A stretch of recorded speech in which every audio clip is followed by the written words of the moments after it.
আজি অসমৰ মাননীয় শিক্ষামন্ত্ৰী ডক্টৰ ৰণোজ পেগু ডাঙৰীয়াৰ লগত নিখিল বড়ো ছাত্ৰ সন্থাৰ এটা সজাতি দলৰ সৈতে বিশেষ বড়ো মাধ্যমৰ শিক্ষা সমস্যাক লৈ পেলাই আলোচনা আছিল আৰু এই আলোচনা কালত school education higher education secondary এডুকেশ্যনৰ আমাৰ ছেক্ৰেটাৰী আৰু লগতে যিখিনি ডাইৰেক্টৰ পৰ্যায়ৰ বিষয়া সকলো উপস্থিত আছিল।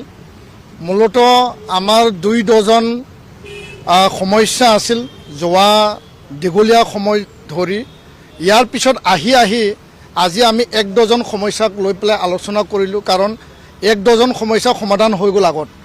তো আমি আহ্বান জনাইছিলোঁ যে বৰ্তমানৰ চৰকাৰে শিক্ষাৰ ওপৰত যিহেতু গুৰুত্ব সহকাৰে তেওঁলোকে কাম কৰিছে, বড়ো মাধ্যমৰ যিমান সমস্যা আছে যিখিনি পেণ্ডিং আৰু এইটো প্ৰাপ্য অধিকাৰ ৰাইট টু এডুকেশ্যন এক্টৰ অধীনত, তো এইখিনি সমস্যা সমাধান কৰিব লাগে। মূল দাবীকেইটাৰ ওপৰত আছিল যে 6.3 যি ক্লজ আছিল বড়ো চুক্তিৰ, সেইমতে বিটিআৰত থকা স্কুল আৰু কলেজ বড়ো মাধ্যম অসমীয়া মাধ্যমৰ অন্য মাধ্যমৰ বিদ্যালয়খিনি প্ৰাদেশিকৰণ কৰিব লাগে আৰু বিটিআৰত বাহিৰত থকা বড়ো মাধ্যমটো প্ৰাদেশিকৰণ কৰিব লাগে। সেই বিষয়টো লৈ পেলাই দীঘলীয়া আমি আলোচনা কৰিলোঁ, কাৰণ যোৱা বিধানসভাত অসমত 2025 প্ৰাদেশিকৰণ বিধেয়ক এটা অনা হৈছে আৰু এইটো পাছো কৰা হ'ল, কিন্তু সেইমতে আমাৰ বিদ্যালয়খিনি তাত মানে অন্তৰ্ভুক্ত নহয় বা বহুতো বিদ্যালয় ইয়াত ৰৈ যায়। যিহেতু এটা একৰ্ডৰ স্পিৰিট আছিল, তো এই বিধানসভাত আমি দেখিবলৈ পালোঁ যে শিক্ষামন্ত্ৰী ডাঙৰীয়াই BTC কৰিবলৈ অধিকাৰ দিছে, যিহেতু ই ট্ৰেন্সফাৰ ছাবজেক্ট। তো ইয়াৰ কাৰণে আজি আমি স্পষ্ট আমি এটা নীতি তৈয়াৰ কৰিলোঁ। 6.3 আধাৰত BTCয়ে এটা নতুন মানে এমেণ্ডমেণ্ট এক্ট বনাই পেলাই স্কুল প্ৰাদেশিকৰণৰ প্ৰক্ৰিয়াটো তেওঁলোকে ত্বৰান্বিত কৰিব আৰু ৰাজ্য চৰকাৰে সকলো দিশত সহযোগিতা কৰিম বুলি আমাক আশ্বাস দিছে।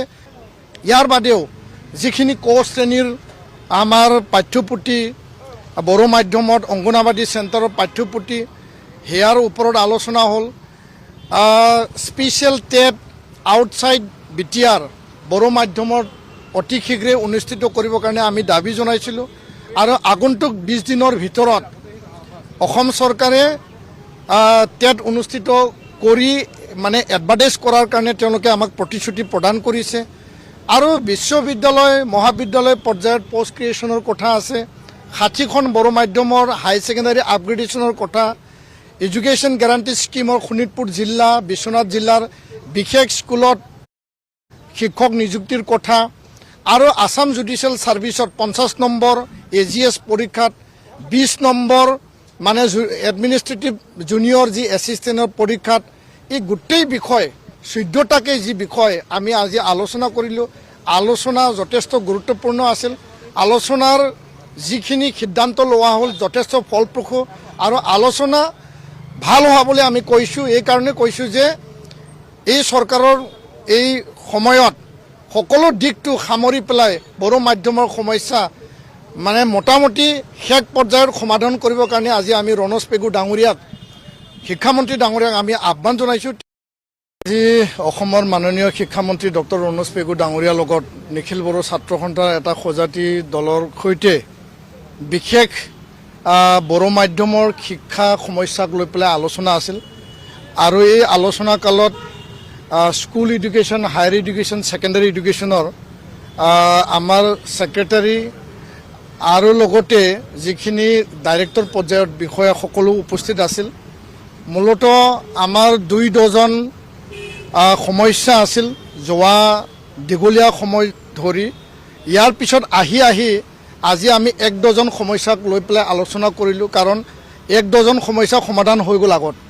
তো আমি আহ্বান জনাইছিলোঁ যে বৰ্তমানৰ চৰকাৰে শিক্ষাৰ ওপৰত যিহেতু গুৰুত্ব সহকাৰে তেওঁলোকে কাম কৰিছে, বড়ো মাধ্যমৰ যিমান সমস্যা আছে যিখিনি পেণ্ডিং আৰু এইটো প্ৰাপ্য অধিকাৰ ৰাইট টু এডুকেশ্যন এক্টৰ অধীনত, তো এইখিনি সমস্যা সমাধান কৰিব লাগে।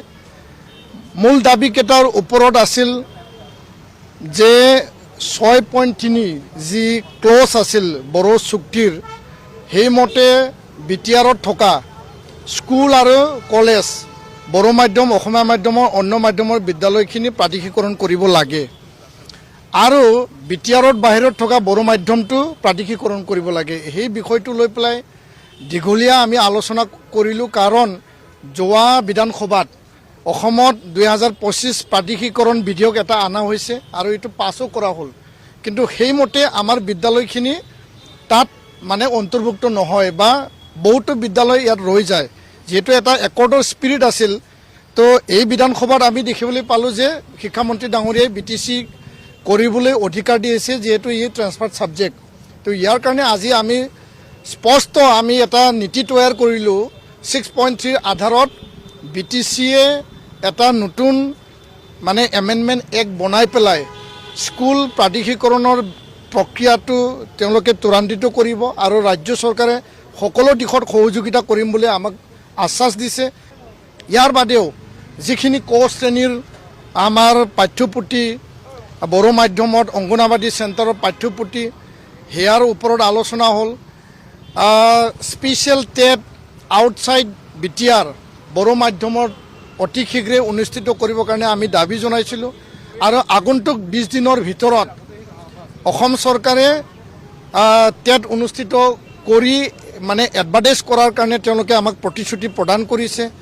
আৰু বিশ্ববিদ্যালয় মহাবিদ্যালয় পৰ্যায়ত পষ্ট ক্ৰিয়েশ্যনৰ কথা আছে, 60খন বড়ো মাধ্যমৰ হাই ছেকেণ্ডাৰী আপগ্ৰেডেশ্যনৰ কথা, এডুকেশ্যন গেৰাণ্টি স্কিমৰ শোণিতপুৰ জিলা বিশ্বনাথ জিলাৰ বিশেষ স্কুলত শিক্ষক নিযুক্তিৰ কথা আৰু আসাম জুডিচিয়েল ছাৰ্ভিচত 50 নম্বৰ AGS পৰীক্ষাত 20 নম্বৰ মানে এডমিনিষ্ট্ৰেটিভ জুনিয়ৰ যি এছিষ্টেণ্টৰ পৰীক্ষাত এই গোটেই বিষয় 14টাকে যি বিষয় আমি আজি আলোচনা কৰিলোঁ। আলোচনা যথেষ্ট গুৰুত্বপূৰ্ণ আছিল।